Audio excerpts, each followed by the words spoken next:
Donc là, on est parti pour au moins 3 jours de très forte chaleur et ça va être intense. Cette vague de chaleur qu'on appelle précoce.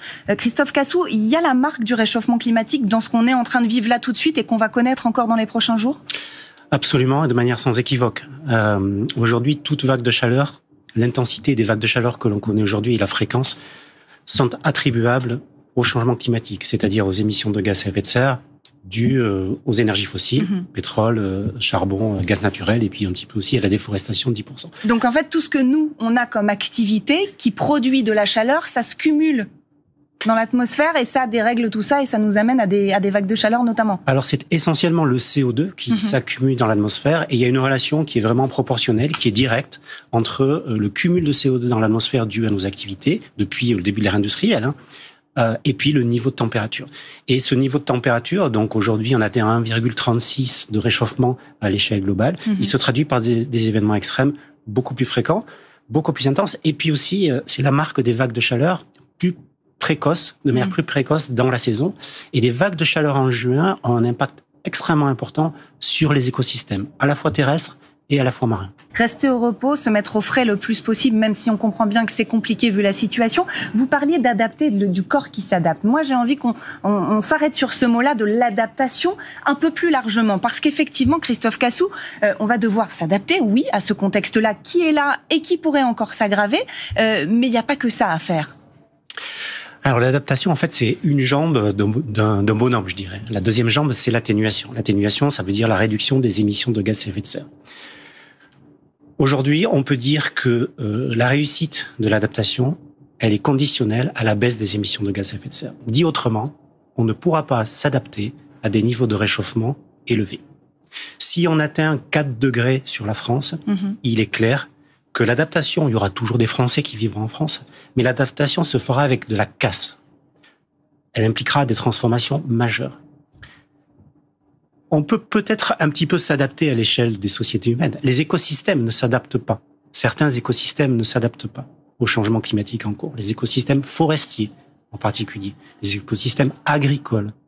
Donc on va avoir une baisse des rendements. Une baisse des rendements, une mortalité excessive des forêts. Et tout ça conduit à de l'insécurité. Donc il faut être bien conscient que si on ne réduit pas nos émissions de gaz à effet de serre dès maintenant et de manière significative, on n'y arrivera pas. Et je pense qu'il faut avoir ce constat de lucidité aujourd'hui, ce constat d'honnêteté. Et il faut avoir le courage. Il faut avoir le courage pour prendre des mesures pour s'engager dans cette transformation. On ne négocie pas avec le climat. On ne négocie pas avec l'adaptation au changement climatique non plus.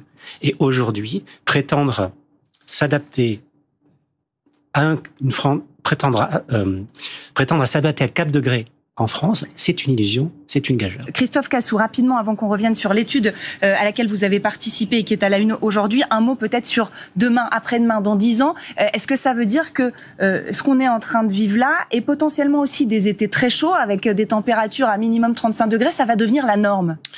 Absolument.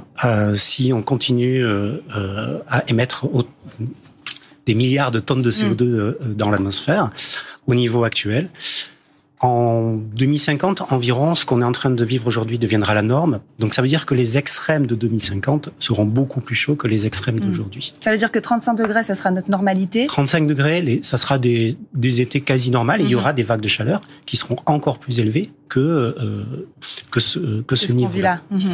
Et même si on se poursuit sur cette tendance, on va se placer toujours à ce 4 degrés parce qu'en fait, c'est la référence qui a été choisie par le gouvernement.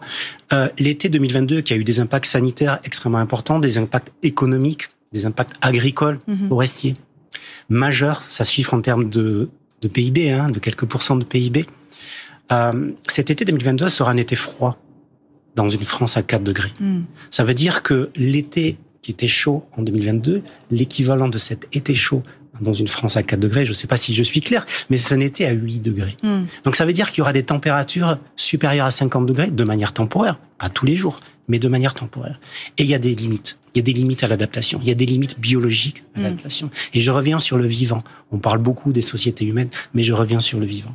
Sans le vivant, on ne peut pas s'adapter. Dit autrement, on ne s'adapte pas à un effondrement de la biodiversité. On meurt avec. Il faut avoir ces mots forts aujourd'hui, parce que je pense qu'il y a Il n'y a plus de climato-sceptiques au sens premier du terme. Il y a un déni encore, il y a un déni de gravité du changement climatique. Il y a un déni de vulnérabilité. Nous sommes vulnérables à ces températures extrêmes. Et donc, il faut aujourd'hui maintenir le cap, être même plus ambitieux. Et moi, sincèrement, je suis très inquiet. Je suis très inquiet aujourd'hui de la dérive actuelle en matière d'enjeux climatiques. Ça veut dire que vous faites référence là au gouvernement, aux politiques publiques qui sont prises ou au gouvernement et à la géopolitique actuelle, mais aussi au gouvernement en France. On est dans un moment aujourd'hui où les régressions sont massives. Elles sont sournoises. En fait, elles sont irresponsables. Et je vais employer un mot qui est aussi très fort. Elles sont suicidaires. Parce qu'il y a aujourd'hui ce déni de gravité. Et les actions d'aujourd'hui conditionnent le climat de demain. Les actions d'aujourd'hui conditionnent le bien-être de nos enfants. Un bébé qui naît aujourd'hui a 4 fois plus de chances de vivre la canicule qu'on est en train de vivre que ses grands-parents. Et il a, suivant les politiques publiques, entre 2 fois et 8 fois plus de chances de vivre cette canicule quand il sera âgé. Et il n'est pas en capacité d'agir.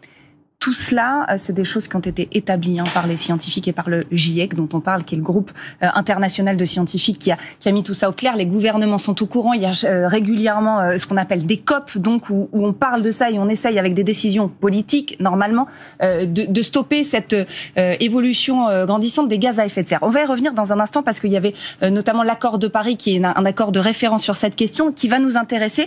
Et vous en avez parlé dans une étude, mais cette vague de chaleur précoce qui touche la France, on continue d'en parler avec nos experts, nos invités.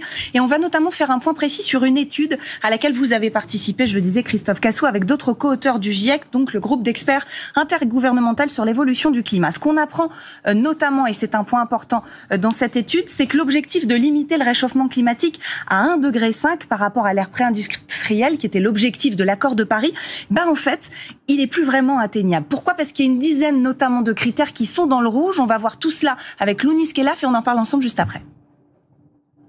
Le réchauffement climatique augmente à un rythme sans précédent. C'est le constat d'une 60aine de chercheurs du monde entier dans un rapport publié aujourd'hui. Plus 1,52 degrés, dont près de 90% est attribuable à la seule activité humaine en 2024, un record. Mais le seuil fixé lors des accords de Paris n'est pas encore atteint. Il faut qu'il le soit sur plusieurs décennies. En revanche, son dépassement est désormais inéluctable. On va vers un réchauffement d'1,5 degré dans moins de 5 ans. On est déjà dans un niveau de réchauffement aujourd'hui qui augmente fortement les dommages liés au changement climatique, les pertes de rendement agricole, les menaces pour l'accès à l'eau, pour la sécurité alimentaire, pour l'habitabilité de certains lieux de vie. Une dizaine d'indicateurs sont dans le rouge. Parmi eux, les émissions de gaz à effet de serre qui enregistrent également un nouveau record. 53 milliards de tonnes émises chaque année en moyenne sur la dernière décennie. Le rythme de la montée des eaux, lui, a plus que doublé, avec une hausse d'environ 26 mm entre 2019 et 2024. Chercheurs comme membres du gouvernement appellent à réduire de manière urgente les émissions de CO2. L'inaction climatique est une arme de destruction massive. Et je pense que tous ceux aujourd'hui qui veulent mettre le pied sur le frein de l'écologie sont en train de nous envoyer, de nous faire accélérer dans le mur. Ça, c'est très clair. Ces enjeux se heurtent à une politique climatique mondiale fragilisée, notamment après le départ des États-Unis des accords de Paris en début d'année. Christophe Cassou, vous avez participé à cette étude. Quand on entend qu'on ne pourra pas limiter le réchauffement au 1,5 degré de l'accord de Paris, on peut avoir tendance à se dire en fait tout est fichu. Ça sert à quoi maintenant de faire des efforts ?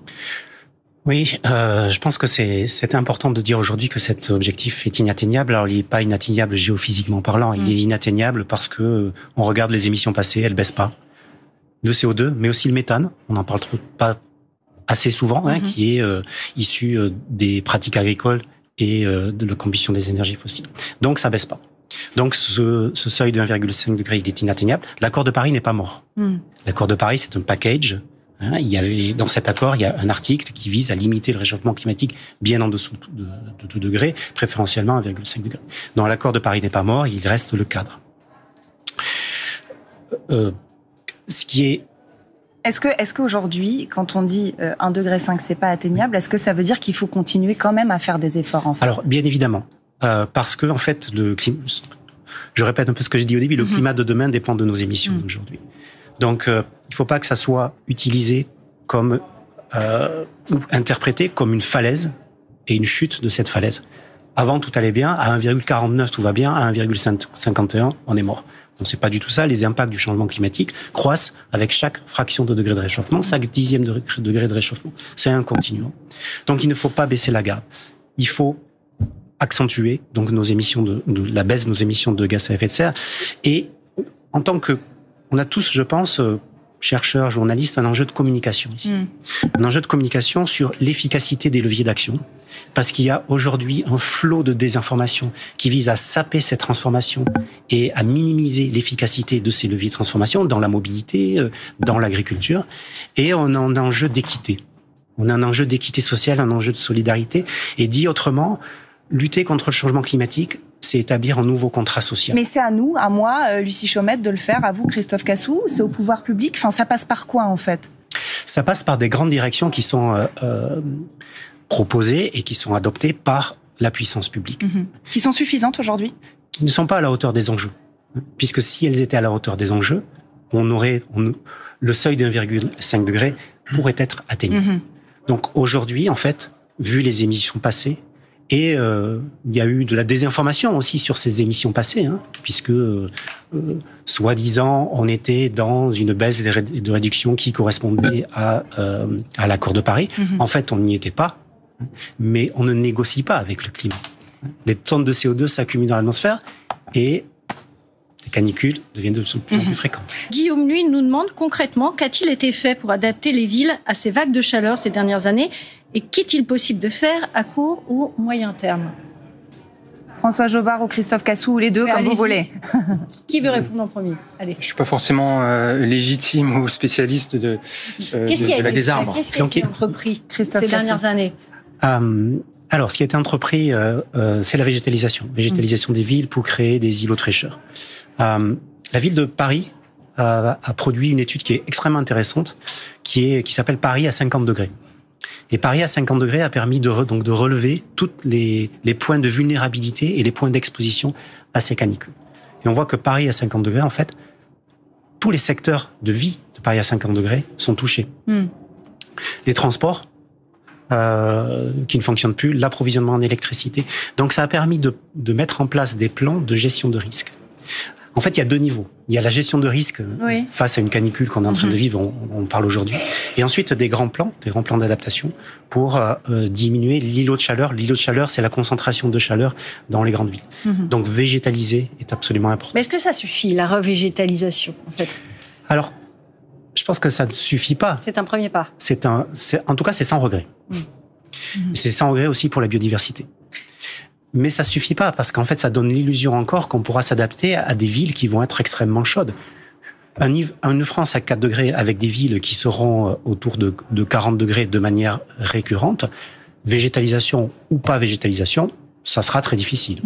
Jérémy, sur ce sujet, nous demande, et vous allez rebondir, a-t-on des exemples de villes en Europe qui se sont bien adaptées au réchauffement? Allez-y. Alors, sur le plan structurel, je laisserai répondre, mais sur le plan de la solidarité, c'est important, parce que les villes en fait beaucoup. Depuis la canicule de 2003, il y a des plans en solidarité avec une liste d'appels de personnes isolées, etc. Donc tout ça, maintenant, est beaucoup plus rodé. Et d'ailleurs, un message, on n'en a pas parlé, mais la solidarité, c'est important. C'est-à-dire que si vous avez un voisin, quelqu'un qui est isolé, n'hésitez pas à aller voir cette personne. Pourquoi pas l'accompagner au supermarché, au cinéma ou dans ces îlots de fraîcheur, et en tout cas signaler quand il y a quelqu'un qui ne répond pas, ça c'est important. Et les villes et les services sociaux des villes sont maintenant bien rodés sur ces sujets-là. Et donc sur les exemples de villes en Europe qui auraient justement, qui se seraient adaptées un peu plus rapidement que nous au réchauffement, est-ce qu'il y en a? Alors on est en processus d'adaptation. En fait, il y a vraiment des plans qui sont en train d'être menés. Donc maintenant tout l'enjeu, c'est que ces plans soient appliqués.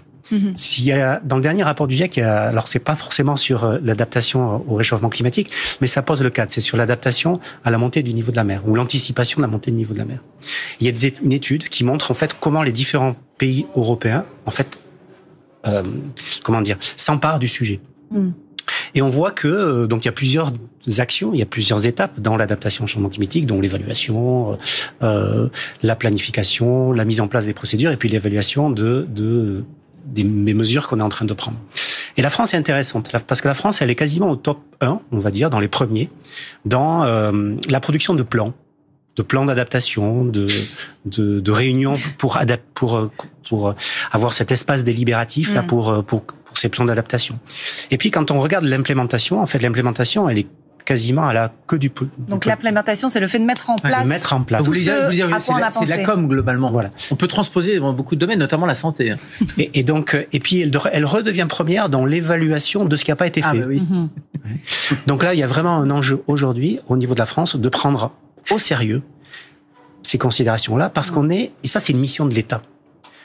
L'État a la mission de protéger les personnes et les biens. Donc quand on parlait tout à l'heure de politique publique, l'État a cette mission-là. Donc l'État a la mission de mettre en place des politiques publiques qui protègent sa population. Et de les appliquer concrètement. Les bateaux qui traversent nos océans ne polluent-ils pas plus que toutes les voitures du monde entier? Qu'est-ce qu'on lui répond, Nico? Christophe Cassou, allez-y. Ouais. En précisant qu'il y a toujours des études en fait sur les transports qui sont, ça se fait par pays, mais aussi au niveau mondial sur les émissions en fait. Oui. Oui. Alors les émissions, le transport maritime produit du CO2, mais produit aussi ce qu'on appelle des petites particules, des aérosols, des particules soufrées qui jouent également sur le climat. Et ces transports maritimes, ces particules soufrées sont très néfastes en termes de santé publique. Et elles se propagent sur l'ensemble de la planète. Est-ce que les bateaux qui traversent polluent davantage? La question ne se pose pas. Pourquoi? Parce que de toute façon, il faut que on change la mobilité sur la voiture et qu'on change aussi les transports de manière générale ou le commerce de manière générale. Donc vous dites que ça ne doit pas être une course entre les transports, mais simplement une réflexion globale. C'est pas du tout une concurrence. Et comme je disais aussi, chaque fraction, comme c'est le cumul du CO2 qui compte pour le niveau de réchauffement, chaque action compte. Donc évidemment, il faut en fait, avant de se poser la question de polluer plus et en termes de nombre, en termes d'efficacité de pollution, il faut réduire le nombre de voitures. Réduire le nombre de voitures, ça veut dire penser différemment la mobilité. Et c'est pas l'un contre l'autre. Je dis souvent, ce qui est bon pour la planète est bon pour la santé et vice-versa. Et on voit bien que c'est une réflexion globale. On est sur une surconsommation, sur une surproduction. Il faut diminuer. Quand je dis que le corps doit s'adapter en diminuant, il faut diminuer aussi notre consommation au niveau mondial. Il faut diminuer nos activités. Tout ça, vous savez, c'est le concept un peu de la slow life. Mais c'est vrai qu'on est allé vers une course un peu à de la consommation, vers une course à la performance, vers une course à la mondialisation. Et c'est tous ces changements-là qui sont bénéfiques à titre collectif ou à titre individuel. Et c'est vrai que malheureusement, ce qu'on constate, c'est plutôt l'inverse. On est plutôt sur quelque chose, une course en avant, plutôt que sur ce ralentissement. Il faut changer nos habitudes. Merci beaucoup à tous. Merci Séverine également pour les questions de nos téléspectateurs. Merci à vous. Christophe Cassou, un mot très rapide, mais on lance à France Télévisions demain ce qu'on appelle la météo de l'eau. Ça va être sur les antennes de France Télévisions. Est-ce que vous pourriez nous en dire deux mots? Parce que vous avez aidé France Télévisions à penser ça. C'est sur les ressources en eau dont on dispose aujourd'hui? Oui, donc il y a 2 ans, on avait transformé le journal de la météo en journal de la météo et du climat pour mettre en contexte en fait la météo que l'on vit, comme on fait aujourd'hui, la vague de chaleur que l'on vit dans un contexte climatique, dans le contexte d'un climat qui change.